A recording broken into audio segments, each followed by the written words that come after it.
At 94, Angie Dickinson has been looking back with a kind of honesty that only comes when you've lived through it all. To the public, she was always the cool, fearless beauty who could stand toe-to-toe with Hollywood's toughest men, then steal a scene with one slow smile. But the road to becoming Angie Dickinson wasn't soft or simple. It was built on pressure, reinvention, and a quiet strength most people never had to notice. She was born Angeline Brown on September 30th, 1931, in Minot, North Dakota, a world away from studio gates and flashbulbs. Her upbringing was practical and disciplined, shaped by German-American parents who valued work, manners, and keeping your emotions under control. There was no Hollywood pipeline in her life, just school, family, and the expectation that you didn't complain, you handled things. Even then, people noticed something about her. Not loud confidence, but a steady presence that made rooms feel quieter, like people leaned in to listen.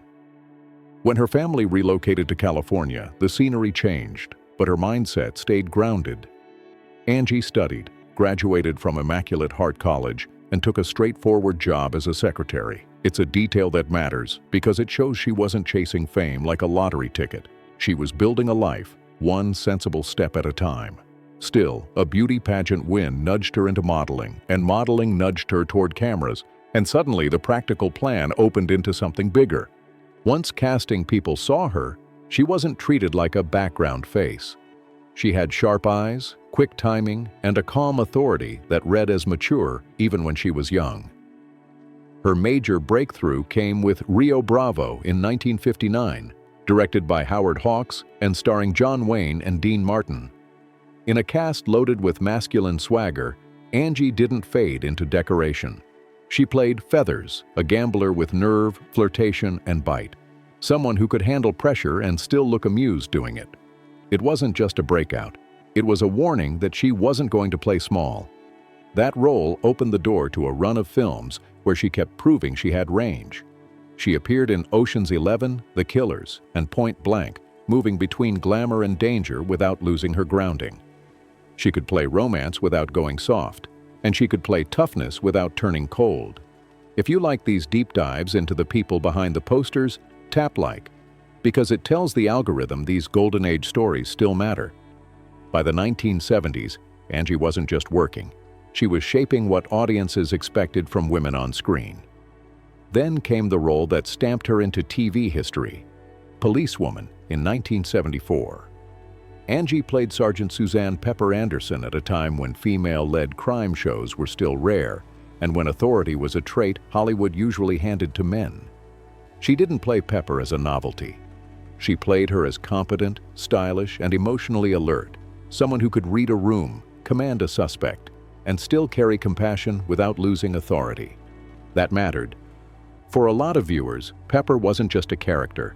She was proof that women could be the lead, not the sidekick, not the victim, not the love interest orbiting a man's story.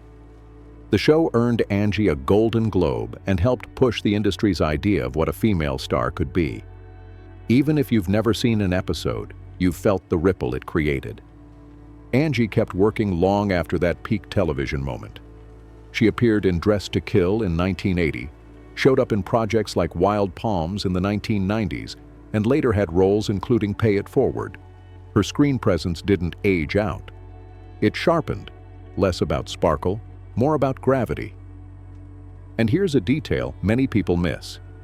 Angie sang on camera, but only in a very specific, rare way. She appeared on Perry Como's Christmas specials in the early 1980s and performed vocally, something she later described in interviews as essentially the only time she ever sang on camera during her career. That's not what most people associate with her, which is exactly why it stands out.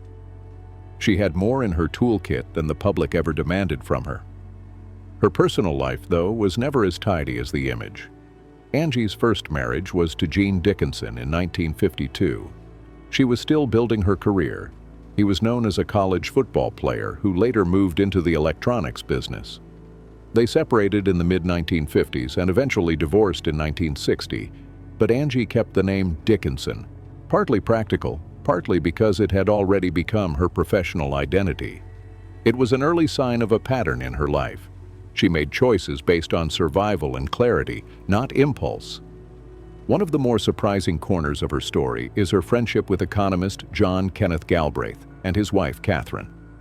Angie moved comfortably in an intellectual circle that had nothing to do with Hollywood parties, and when Galbraith served as U.S. ambassador to India, she even visited them abroad. It's a reminder that the just a pretty face stereotype never fit her. She was curious, observant, and capable of walking between worlds without apology. In 1965, Angie married composer Burt Bacharach, whose music defined an era.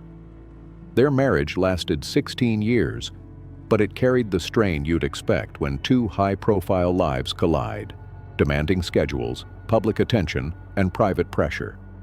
Their daughter, Nikki, was born in 1966 and later diagnosed as autistic. Angie has spoken over the years about how motherhood changed her priorities and how advocating for her child reshaped her life in ways fame never could.